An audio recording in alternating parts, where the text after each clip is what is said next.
আসসালামু আলাইকুম রহমতুল্লাহি ওয়াবারাকাতুহু। 1 মিনিট মাদ্রাসা ইউটিউব চ্যানেলে সম্মানিত দিনী ভাই বোনেরা, আমি আশা করি আল্লাহ তাআলার অশেষ রহমতে আপনারা ভালো আছেন, সুস্থ আছেন। আলহামদুলিল্লাহ। এই পবিত্র রমজান মাসের প্রতিদিন আপনারা দিনে হোক কিংবা রাতে হোক যখনই সময় পাবেন কষ্ট করে এই 2-3 শব্দের দোয়াটি মাত্র 3 বার করে প্রতিদিন পড়ার চেষ্টা করবেন। রব্বুল আলামিন চাহে তো এই দোয়ার আমলের ওসিলায় আপনার রমজানের পুরোপুরি হক আদায় হয়ে যাবে এবং আপনার জীবনের করা সমস্ত গুনাহ আল্লাহ রব্বুল আলামিন ইনশাআল্লাহ মাফ করে দেবেন। ছোট্ট একটি দোয়া আপনারা খাতায় কিংবা আপনারা যে কোনো ইম্পর্ট্যান্ট যে জায়গায় আছে সেখানে আপনারা লিখে রাখুন, অর্থাৎ আপনার চোখের সামনে থাকবে। এই দোয়াটি মাত্র 3 বার করে প্রত্যেক রমজানের ইফতারের আগে হতে পারে, ফজরের নামাজের পরে হতে পারে, কিংবা আপনি জোহর, আসর, মাগরিব যখনই সময় পাবেন প্রতিদিন 3 বার করে পড়বেন। রব্বুল আলামিন চাহে তো এই দোয়ার ওসিলায় আল্লাহ তাআলা আপনাকে মাফ করে দেবেন। অনুরোধ করছি দিনী ভাই বোনেরা, ভিডিওটি মনোযোগ দিয়ে অবশ্যই সম্পূর্ণ দেখার জন্য। দিনী ভাই বোনেরা, রোজাদার শুধু খাবার পানাহার থেকে বিরত থাকে না, সে নিজের নফস, চোখ, কান, জিহ্বা সব কিছুকে সংযত করে। তাই তো রাসূল পাক সাল্লাল্লাহু আলাইহি ওয়াসাল্লাম বলেছেন, রোজাদারের দোয়া ইফতার পর্যন্ত কবুল করা হয়। সুবহানাল্লাহ। ভাবুন একবার, আপনি সারাদিন রোজা রেখে আল্লাহ তাআলার কাছে দুখানা হাত তুলেছেন আর আল্লাহ বলছেন আমি শুনছি। এর চেয়ে বড় নিয়ামত আর কি হতে পারে? যারা রমজান মাস পেয়েছেন আল্লাহ তাআলার কাছে শুকরিয়া করে আজকের এই আমলটি অবশ্যই করবেন, কারণ শয়তানের প্ররোচনায় পড়ে মানুষ আল্লাহর অবাধ্যতায় লিপ্ত হয়, গুনাহ করে ফেলে। কিন্তু একজন মানুষের বা মুসলমান হিসেবে যখনই আমাদের গুনাহ হয়ে যায়, আমাদের প্রথম কাজ থাকে তওবা করে নেওয়া। আর তওবা মানে হলো সেই গুনাহ থেকে প্রত্যাবর্তন করে আল্লাহ তাআলার দিকে ফিরে আসা। আর আল্লাহ তাআলা এই সমস্ত পাপী বান্দাদেরকে আশার বাণী শুনিয়েছেন। বর্ণিত হয়েছে, হে আমার বান্দারা, যারা নিজেদের উপরে তোমরা জুলুম করেছো, তোমরা আল্লাহর রহমত থেকে নিরাশ হয়ে যেও না। নিশ্চয়ই আল্লাহ সব গুনাহ মাফ করেন, কারণ তিনি ক্ষমাশীল, পরম দয়ালু। আল্লাহ রব্বুল আলামিন নিজে বলছেন সূরা জুমাতে। এবং হাদিসে পাকেও বলা হয়েছে দিনী ভাই বোনেরা, হযরত আবু হুরায়রা রাদিয়াল্লাহু তাআলা আনহু থেকে বর্ণিত হাদিসটিতে আল্লাহ রাসূল সাল্লাল্লাহু আলাইহি ওয়াসাল্লাম বলেন, তোমরা যদি পাপাচার করতে, এমনকি তোমাদের পাপ আকাশের সীমা পর্যন্ত পৌঁছে যেত, অতঃপর তোমরা তওবা করতে, তাহলে মহান রব আল্লাহ তাআলা অবশ্যই তোমাদের তওবা কবুল করবেন। সুনান ইবনে মাজার একটি হাদিস। তাই আমাদের গুনাহ হয়ে গেলে আমাদের সকলের উচিত তওবার নামাজ পড়ে নেওয়া কিংবা তওবা বেশি বেশি করে করা। হাদিসে আল্লাহ রাসূল সাল্লাল্লাহু আলাইহি ওয়াসাল্লাম বলেন, যদি কেউ গুনাহ করে ফেলে, তারপর পবিত্রতা অর্জন করে 2 রাকাত সালাত আদায় করে আর আল্লাহ তাআলার কাছে ক্ষমা প্রার্থনা করে, তবে মহান রব আল্লাহ তাআলা তাকে ক্ষমা করে দেন। তিরমিজি শরীফের একটি হাদিস। সুবহানাল্লাহ। তাই আমরা পবিত্র রমজান মাস জুড়ে প্রতিদিন প্রত্যেক রমজানের প্রতিটি রোজাতে দিনে হোক রাতে হোক যখনই সময় পাবো তখনই রব্বি ইন্নী যালামতু নাফসি ফাগফিরলি, এটি 3 বার পড়ব। রব্বি ইন্নী যালামতু নাফসি ফাগফিরলি, রব্বি ইন্নী যালামতু নাফসি ফাগফিরলি। অন্তত 3 বার করে এই ছোট্ট দোয়াটি পাঠ করব। এই দোয়াতে আমরা বলছি, হে আমার রব, হে আল্লাহ, নিশ্চয়ই আমি আমার নফসের প্রতি জুলুম করেছি, সুতরাং আপনি আমাকে ক্ষমা করে দিন। এটি পবিত্র কোরআনুল কারীম থেকে নেওয়া সূরা আল কাসাসের 16 নম্বর আয়াতে রয়েছে।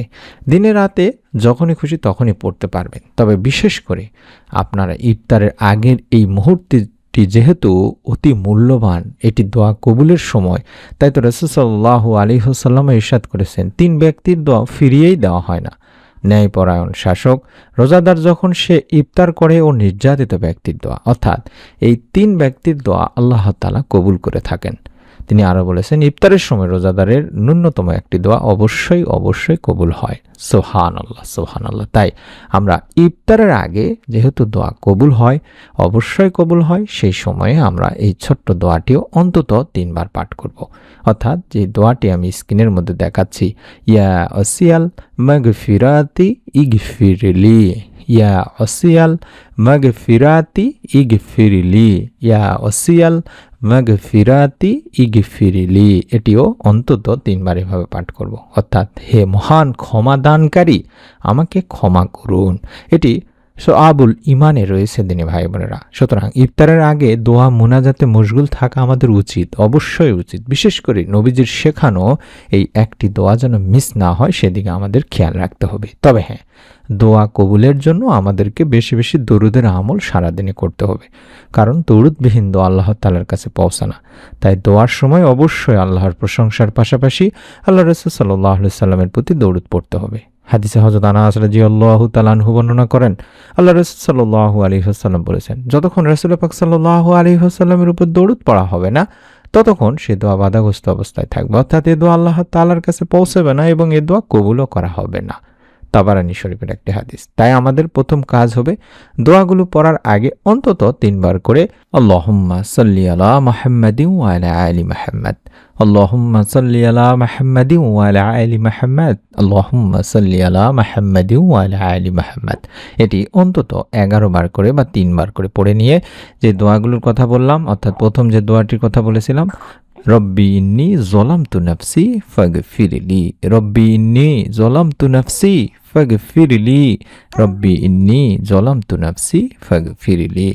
এভাবে এটি 3 বার পাঠ করবেন এবং যদি সম্ভব হয়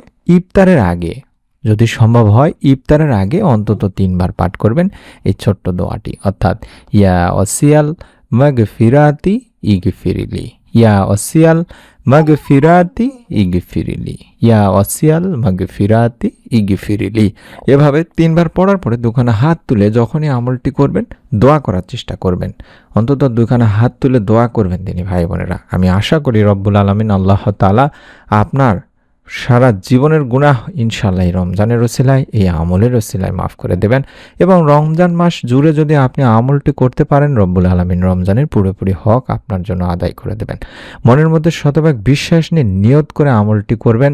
প্রত্যেকে অন্তত ভিডিওটিতে আমিন কিংবা আলহামদুলিল্লাহ লিখে কমেন্ট করতে ভুলবেন না। আপনার ওসিলায় অন্যান্য দিনী ভাই বোনেরা যেন জানতে পারে, তার জন্য ভিডিওটি সওয়াবের নিয়তে শেয়ার করুন। কবরে শুয়ে থেকে যেন এর সাদগায়ে জারিয়ার সওয়াব পান, এই নিয়তে শেয়ার করুন। নতুন এরকম আমলের ভিডিও প্রতি রমজান মাস জুড়ে আমরা দেব ইনশাআল্লাহ। প্রত্যেক দিনের অত্যন্ত গুরুত্বপূর্ণ নতুন ভিডিওগুলো পাওয়ার জন্য অবশ্যই এই চ্যানেলটি সাবস্ক্রাইব করে বেল বাটনটি অন করে রাখুন। ভিডিওটির নিচেই সাবস্ক্রাইব লেখাটি পাবেন, এই লেখাটির উপর চাপ দিয়ে রাখুন। ইনশাআল্লাহ আমাদের নতুন আমলের ভিডিওগুলো আপনি দেখতে পাবেন। সকলে ভালো থাকুন, সুস্থ থাকুন। আমরা মন থেকে দোয়া করি রব্বুল আলামিন যেন এই রমজানের আমলের ওসিলায় আপনার জীবনের সমস্ত গুনাহ মাফ করেন, রমজানের পুরোপুরি হক আদায় করে দেন। আমিন। আসসালামু আলাইকুম ওয়া রাহমাতুল্লাহি ওয়া বারাকাতুহু।